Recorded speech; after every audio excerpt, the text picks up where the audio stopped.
오늘 우리가 함께 은혜 받으실 말씀은 사사기 12장 1절에서 7절까지의 말씀입니다. 사사기 12장 1절에서 7절까지의 말씀. 우리 다 같이 함께 한 목소리로 합독하시겠습니다. 에브라임 사람들이 모여 북쪽으로 가서 입다에게 이르되 내가 암몬 자손과 싸우러 건너갈 때에 어찌하여 우리를 불러 너와 함께 가게 하지 아니하였느냐. 우리가 반드시 너와 내 집을 불사르리라 하니 입다가 그들에게 이르되 나와 내 백성이 암몬 자손과 크게 싸울 때에 내가 너희를 부르되 너희가 나를 그들의 손에서 구원하지 아니한 고로 나는 너희가 도와주지 아니하는 것을 보고 내 목숨을 돌보지 아니하고 건너가서 암몬 자손을 쳤더니 여호와께서 그들을 내 손에 넘겨주셨거늘 너희가 어찌하여 오늘 내게 올라와서 나와 더불어 싸우고자 하느냐 하니라. 입다가 길르앗 사람을 다 모으고 에브라임과 싸웠으며 길르앗 사람들이 에브라임을 쳐서 무찔렀으니 이는 에브라임의 말이 너희 길르앗 사람은 본래 에브라임에서 도망한 자로서 에브라임과 므낫세 중에 있다 하였음이라. 길르앗 사람이 에브라임 사람보다 앞서 요단강 나루턱을 장악하고 에브라임 사람의 도망하는 자가 말하기를 청하건대 나를 건너가게 하라 하면 길르앗 사람이 그에게 묻기를 내가 에브라임 사람이냐 하여 그가 만일 아니라 하면 그에게 이르기를 쉿볼렛이라 발음하라 하여 에브라임 사람이 그렇게 바로 말하지 못하고 십볼렛이라 발음하면 길르앗 사람이 곧 그를 잡아서 요단강 나루턱에서 죽였더라. 그에게 에브라임 사람의 죽은 자가 4만 2천 명이었더라. 입다가 이스라엘의 사사가 된 지 6년이라. 길르앗 사람 입다가 죽음에 길르앗에 있는 그의 성읍에 장사되었더라. 아멘. 할렐루야. 에브라임은 사실은 그 뒷북을 치는데 굉장히 일가견이 있는 사람들이었습니다.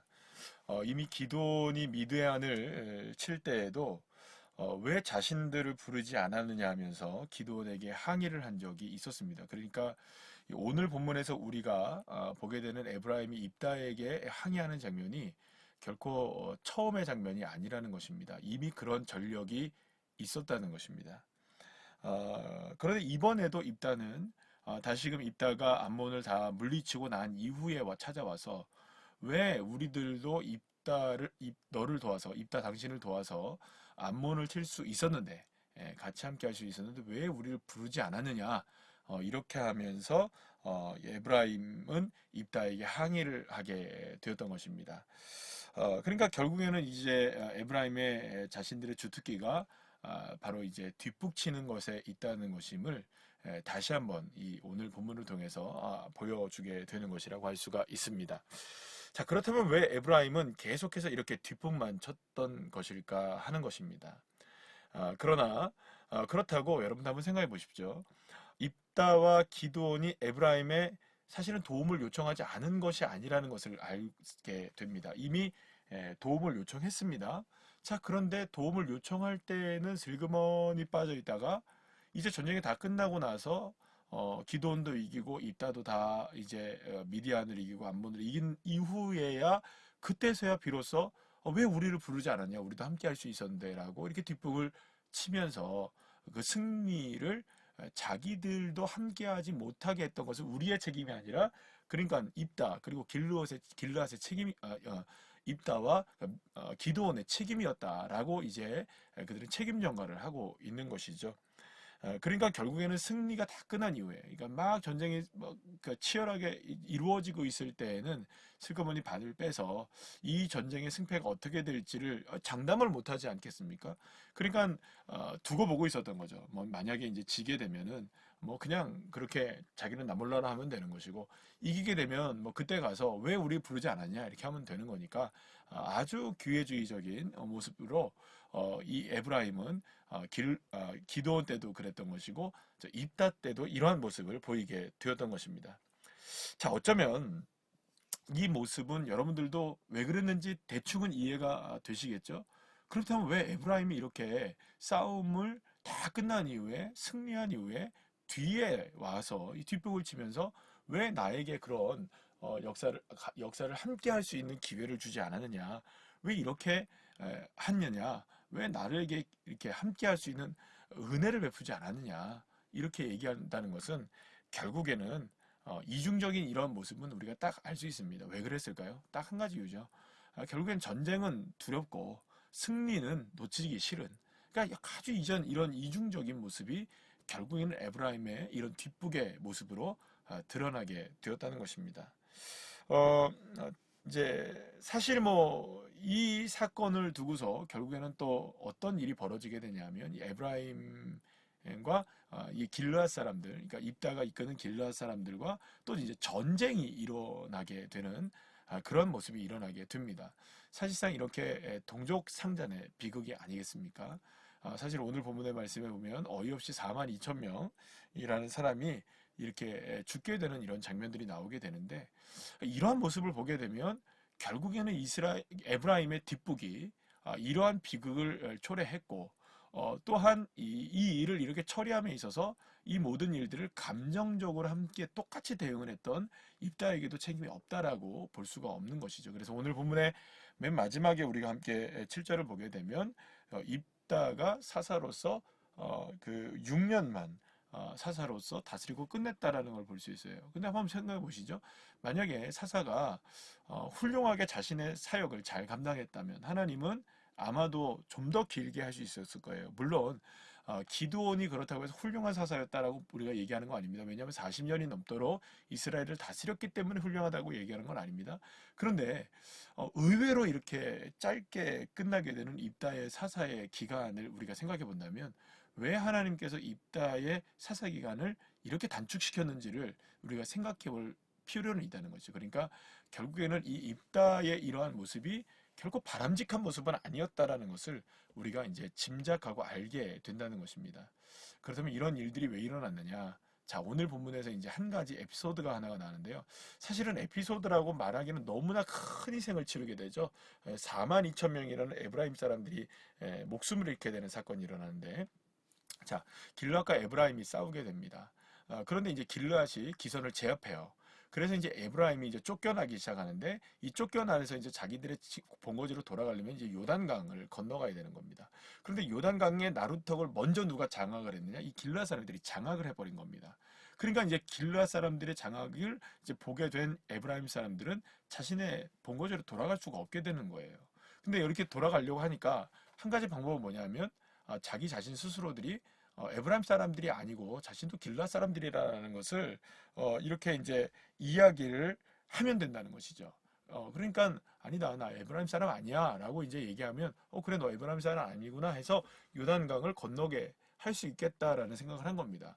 자, 그런데 여러분 여기서 이제 정말 놀라운 일이 일어나게 됩니다. 이제 길르앗 사람들이 그 요단강을 건너려고 오는 에브라임 사람들을 보고서 이 사람들이 분명히 이게 에브라임 사람들인데 분명히 아니라네 이렇게 해서 이제 한번 이 얘기 해본 겁니다. 한번 너 한번 이 발음 이거 이야기해봐 쉿볼렛 이렇게 얘기해봐 그랬더니 얘네들이 뭐라고 얘기하느냐 쉿볼렛이라고 얘기하지 않고 십볼렛이라고 얘기했다는 거예요. 여러분 지금 우리가 그 생각해 보시면 쉿이라는 게 이제 시옷의 우에 이잖아요. 우이잖아요. 근데 이거를 시옷에다 이만 한다는 거야. 우자를 뺀다는 거예요. 그러니까 쉿볼렛이 되느냐, 십볼렛이 되느냐에 따라서 4만 2천 명이 죽게 된 거예요. 새벽이 왜 일어났느냐? 이런 겁니다, 여러분. 우리가 경상도에 우리가 있지 않습니까? 경상도 분들이 쌀을 이야기한다면, 그러니까 우리가 먹는 쌀을 얘기하면 본인들은 모두가 다 쌀이라고 얘기하면서 살 그렇게 얘기합니다. 근데 자기는 쌀이라고 이렇게 발음하는 것처럼 모두가 다 알고 계세요. 그러니까 생각해보면 쌀 그러면 경상도 분들은 살 그런다는 거예요. 아니 나는 쌀이라고 얘기했는데 들리는 우리들에게는 어떻게 들리느냐? 살이라고 들린다는 거예요. 그럼 여기서 쌍시옷이냐 시옷이냐의 이 차이가 결국에는 오늘의 이 쉿볼렛과 십볼렛의 차이였던 것이죠. 그러니까 여러분 한번 생각해보세요. 누군가가 와가지고 우리가 뭐 태화강을 건너려고 하는데 쌀이라고 대답해봐, 한번 얘기해봐라. 그러면 쌀 그래야 되는데 살 그랬는데 죽었다. 근데 그만큼에 누가 죽었나? 얼만큼에 죽었냐? 4만 2천 명이 죽었다. 여러분 이건 어마어마한 일 아니겠습니까? 자, 이러한 엄청난 결과가 지금 한 끗 차이로 일어나게 된 것이에요. 사랑하는 여러분, 지금 우리가 이제 사사기를 통해서 계속해서 말씀을 보면서 계속해서 한 끗 차이의 모습을 보고 있습니다. 뭐 지금 이 한 끗 차이의 이야기는 입다의 이야기만 뿐만이 아니고 오늘의 이제 에브라임의 이야기만이 아니고 기드온에게서도 그랬고, 사실은 뭐 그 이전에 있었던 이야기들도 모두가 다 어떤 이야기들이었습니까? 다 한 끗 차이로 아쉬움을 남기는, 그래서 결국에는 문제가 생기게 되고, 그래서 좋은 열매를 못 맺게 되는 일들이 벌어지게 되는 것을 보게 되었죠. 사랑하는 여러분, 결국은 이런 결과가 나는 겁니다. 한 끗 차이. 결국에는 이 한 끗 차이의 문제로 인해서 이런 어려움을 당해진다는 것을 역사적으로 그들 스스로가 증명해 내었던 것이죠. 자, 그렇다면 여러분 생각해 봅시다. 이건 단순하게 발음의 문제였을까요? 그렇지 않죠. 에브라임이 그러니까 전쟁을 두려워한 나머지, 그러면 전쟁을 두려웠다는 것은 하나님을 믿었다는 말입니까? 안 믿었다는 말입니까? 그러나 승리는 자기 것이 되기를 원했던 것은 아닙니까? 그렇다고 여러분들이 입단은 잘 했습니까? 이 모든 일들에 있어서 다 괜찮아 보이는 사람들인데 이 한 끗 차이로 인해서 결국 이러한 결과가 일어날 수 있다는 것을 그들 스스로가 스스로를 증명해 내었다는 것입니다. 사랑하는 여러분, 믿음은 이렇게 자기 자신도 모른 채 한 끗 차이로 인해서 정말로 명품 믿음이 될 수도 있는 반면에 또 가품 믿음이 될 수도 있는 것입니다. 그렇기 때문에 이런 모습들을 우리가 생각해 본다면 결국 우리가 하나님 앞에 어떤 삶을 살아야 되느냐, 우리가 아주 작은 한 끗 차이, 이 한 끗 차이의 이 모습들을 믿음을 잘 여러분들이 점검하셔서 나에겐 이러한 모습들이 있진 않은가, 이러한 모습으로 인해서 내가 어떤 어려움을 혹시나 당하는 것은 아닌가, 내 믿음을 교정시켜야 되는 부분이 있다면 오늘 이 시간에 그렇게 우리의 삶을, 우리의 믿음을 다시 한번 교정하여 하나님 앞에 기도하고 다시금 새로워질 수 있는 저와 여러분 되시기를 간절히 축원합니다.